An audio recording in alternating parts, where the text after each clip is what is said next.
Good morning. Welcome to the Assembly Committee on Public Safety. I apologize for my lateness. I had a couple of bills to present in my Senate Public Safety, and unfortunately, people kept asking a lot of questions. You know how those senators are. So we're going to find out. Yes, we are. Madam Secretary, we call the roll. Jones Sawyer. Here. Lackey. Here. Flora. Here. Gonzalez Fletcher. Qwirk. Rubio. Santiago. Here. We have a quorum. The following items have been pulled off of the calendar. Item number 4, SB 142, Bell, pulled by the author. Item number 12, SB 439, Mitchell, pulled by author. And item 14, SB 502, Portantino, pulled by author. In addition, on the proposed consent calendar, item number 8, SB 336, exonerated inmates, transitional services. Also on the consent calendar, item number 18, SB 513, Bradford, assault and battery of a public utility worker. And then item number 19, SB 811, public safety omnibus bill. Have a motion? Second. Call the roll. Jones Sawyer. Aye. Jones Sawyer, aye. Lackey. Aye. Lackey, aye. Flora. Flora, aye. Gonzalez Fletcher. Qwirk. Rubio. Santiago. Santiago, aye. Consent calendar is adopted, and we will begin with Mr. Hill, up bright and early. Item number 2, SB 21, Lawful Enforcement Agency Surveillance Policies. Whenever you're ready to begin. Thank you, Mr. Chair and members. SB 21 expands the transparency requirements established for automatic license plate readers and cell phone tracking devices established in 2015 to all surveillance technologies used by law enforcement agencies. This means surveillance technology will be subject to public disclosure and local legislative review. Surveillance technologies must be governed by a surveillance use policy, and law enforcement agencies must submit biannual surveillance reports. The bill provides an exigent circumstances provision to law enforcement, which allows them to use unapproved surveillance devices in emergency situations. SB 21 is important because law enforcement agencies are increasingly reliant on new sophisticated surveillance technologies, such as facial recognition technology and software that can monitor social media websites. Over 100 law enforcement agencies in the state are thought to use some type of surveillance technology, and many deploy multiple kinds without any public oversight or rules of the road. These are powerful devices that can collect a wide array of information, allowing even the smallest of law enforcement agencies to cheaply and easily know where you go, who you speak with, and what you do. Some argue that there are no apparent abuses of surveillance devices, and therefore there isn't any need for statewide legislation.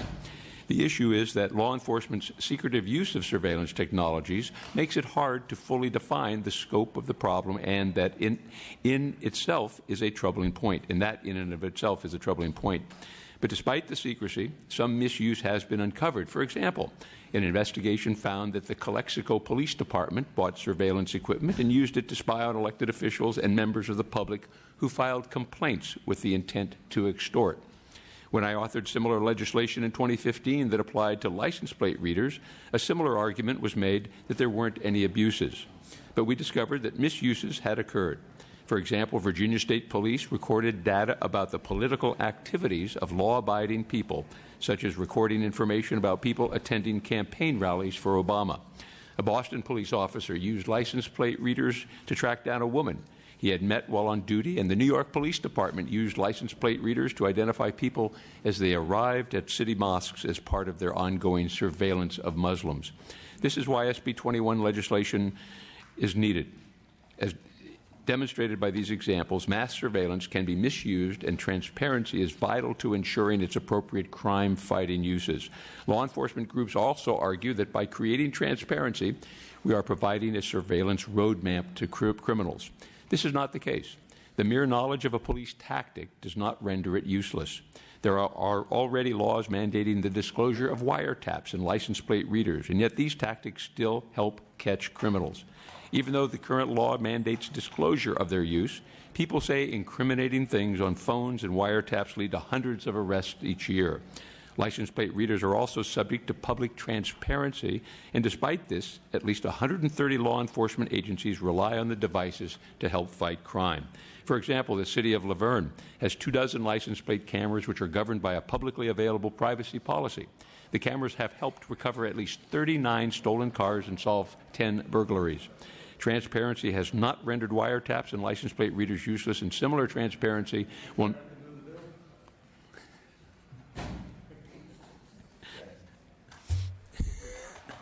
I knew it would work eventually.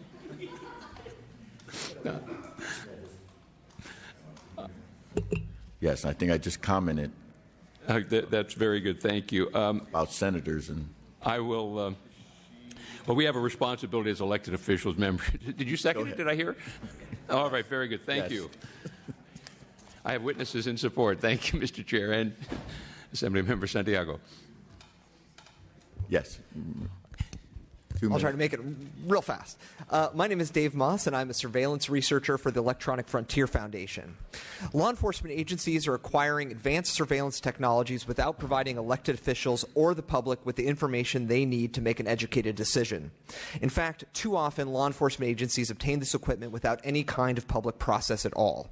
SB 21 would require police to seek governing body approval for surveillance technology purchases and their accompanying policies. It would also ensure that meaningful data about effectiveness, cost, and misuse are made public every 2 years. In other words, SB 21 creates a public process to determine whether surveillance technology's cost to our privacy and budget is proportionate to the public safety interest. Fiscal accountability is key here. These technologies are not cheap, and ambitious surveillance programs too often become expensive boondoggles. SB 21 is urgently needed. The current U.S. administration's agenda calls for supercharging immigration enforcement and the so-called war on drugs. As a result, we can expect a heavy influx of military-grade surveillance technologies to flow into our communities through grants, pilot programs, asset forfeiture spending, and federal equipment transfers. And the threats posed by these unchecked technologies are not hypothetical. License plate readers in Los Angeles were left unsecured online with live feeds accessible to anyone with a web browser. In San Jose, a case that police championed as its main facial recognition, quote, success story turned out to be a false arrest of an innocent man. In Orinda, motion-triggered cameras keep getting stolen, with thousands of photos of residents stolen with them. And then there's Calexico, where police acquired James Bond equipment to spy on city council members who they allegedly intended to extort. The U.S. Department of Justice stepped in to investigate and found the city was approving even more surveillance technologies without adequate policies in place. The current U.S. Attorney General, however, has made it clear that we can no longer count on his office to provide this kind of civil rights oversight. That's why we need the California legislature to take a stand against unchecked police surveillance. I urge you to support transparency and vote aye on SB 21. Thank you. Any other witnesses in support? Thank you. Honorable Assembly members, my name is Brian Hofer. I'm a member of Oakland Privacy, and I chair the City of Oakland's Privacy Advisory Commission. I have worked with the counties of Santa Clara and Alameda, the cities of Berkeley, Palo Alto, Richmond, and Oakland, and the Bay Area Rapid Transit District on similar legislative efforts as the proposal before you. Counting votes at the procurement stage or at the underlying use policy, I've been a part of 13 consecutive unanimous yes votes throughout the greater Bay Area, which I highlight to demonstrate that SB 21's approach is reasonable, collaborative, and politically viable. I thank Senator Hill for his leadership in moving this bill and ask that you support it. As someone that has been to the finish line, I can share with you what the impact of SB 21 adoption will look like. What we have seen in practice, even in a place as politically aggressive as Oakland, is not a prohibition on surveillance equipment or the educating of criminals as some fear, but rather a narrowing of use. SB 21 will encourage mindfulness, forcing us to think about potential impacts and consequences of use prior to implementation. Senator Hill's SB 741 and 34 are proof that such oversight and transparency is not fatal to legitimate police work. Although the District Attorneys Association is opposing this bill for what I assume are typical turf battle reasons, they would be wise to look to Alameda County. I had the pleasure of working with DA O'Malley on a use policy for the new cell site simulator she was acquiring. After a public discussion and feedback, which resulted in a strengthened policy and an annual report requirement for added transparency, we went to the board united and received a unanimous yes vote. Oakland also implemented a groundbreaking policy after a public discussion before the Privacy Commission and collaborating with our police department. In both instances, the public participation resulted in the proponent acquiring controversial equipment, the political buy-in generated goodwill, and the increased transparency from the public discussion and accountability led to improved trust of law enforcement. This trust, goodwill, and cooperation should themselves be seen as valuable public safety goals and benefits of SB 21 adoption. In response to several of the opposition arguments, not a single law enforcement agency in California has quit using cell site simulators or license plate readers due to SB 741 or 34. Nowhere in the language of SB 21 does it require law enforcement to reveal the technical capabilities of the equipment. It only requires that you describe potential use. None of the policies that I've written provide more than a cursory explanation of how the equipment works, which makes sense. It's a privacy policy. It's not a technical manual. The opposition letters contain very misleading language on that issue. At the county and city level, equipment acquisition is already publicized. It's publicly noticed on an agenda when accepting or allocating funds or requesting board or council sign-off to enter into a contract or purchase agreement. SB 21 does not add publicity where it did not previously exist.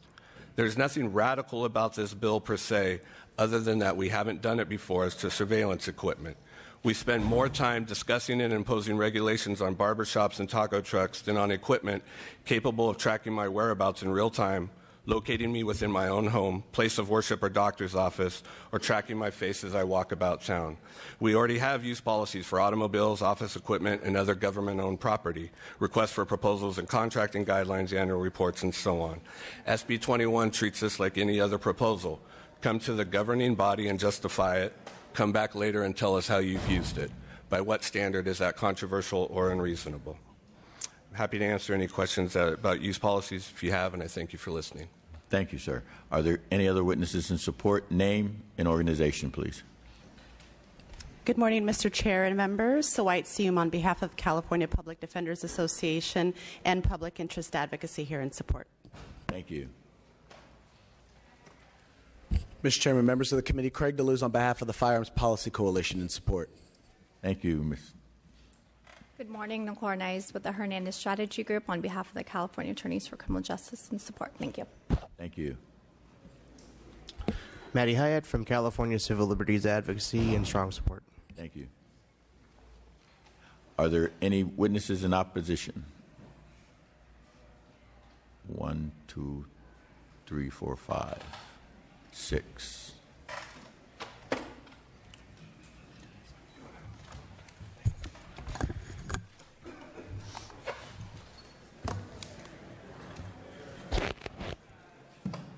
Four.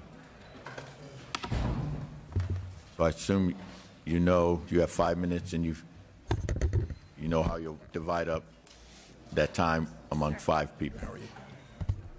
4 people. Okay.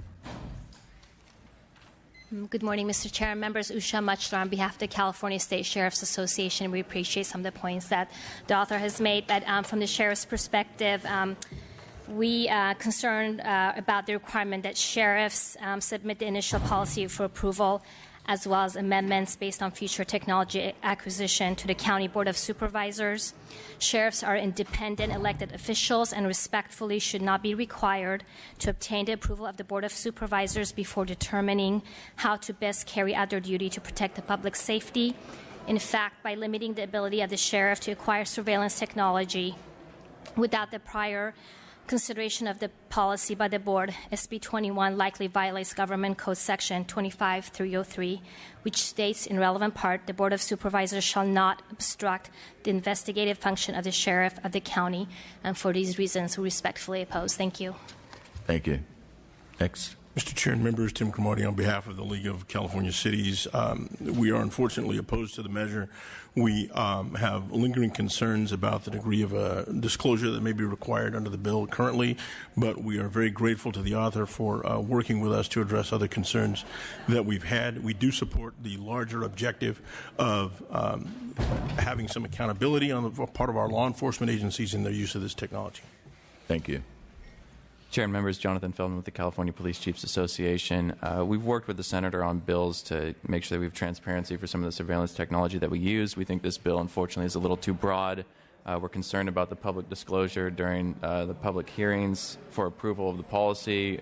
I know that we don't have to, proponents mentioned we don't have to disclose the specifics about how the technology is used, but anytime you open things up for public questions, there's a concern that we may have to field some of those questions. Concerned about the exemption for exigent circumstances. While it is in there, I don't know how practical that is to expect a local government or a police agency to purchase equipment only to then have to either abandon it, terminate our use, or dissolve it at some point. So for those concerns, we are opposed. Thank you. Mr. Chair, members, Marty Varanakar on behalf of the California District Attorneys Association. First, I want to take away the notion that the District Attorneys Association is opposed to this measure because it's a turf battle. Absolutely not. As indicated by my colleague from the Sheriffs Association, we are very concerned that giving the Board of Supervisors authority to make decisions over law enforcement tactics and procedures would run afoul of Government Code Section 25303, Subdivision C, which prohibits the Board from obstructing the investigative functions of constitutional officers such as the District Attorney and the Sheriff. For these reasons, we remain opposed to this measure. Thank you.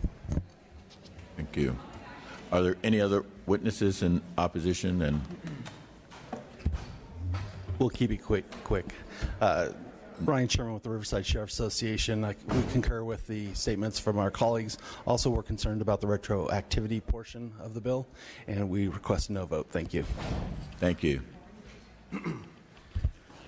Good morning, sir. Brandon Epp from the Los Angeles County Sheriff's Department, who has and serves over 40 contract cities who all have their own governing bodies that we'd have to report to, as well as a community college district who has a governing body who would have to submit approval to and get approval from prior to using any electronic use surveillance. For those reasons, we much oppose. Thank you. Good morning, Mr. Chair. Member Sean Rundle with the California Peace Officers Association in respectful opposition. Thank you. Any other witnesses in opposition? Are there any questions from committee members? And I'll respond. My close. You may close, and please, because I personally don't believe your intent was to inhibit law enforcement with this activity. So if you could address, it seemed like the main concern about the public scrutiny, the ability of others to look at what law enforcement is doing and ultimately have a detrimental effect on their ability to provide law enforcement. Again, I don't believe that was your intent or even the intent of the bill.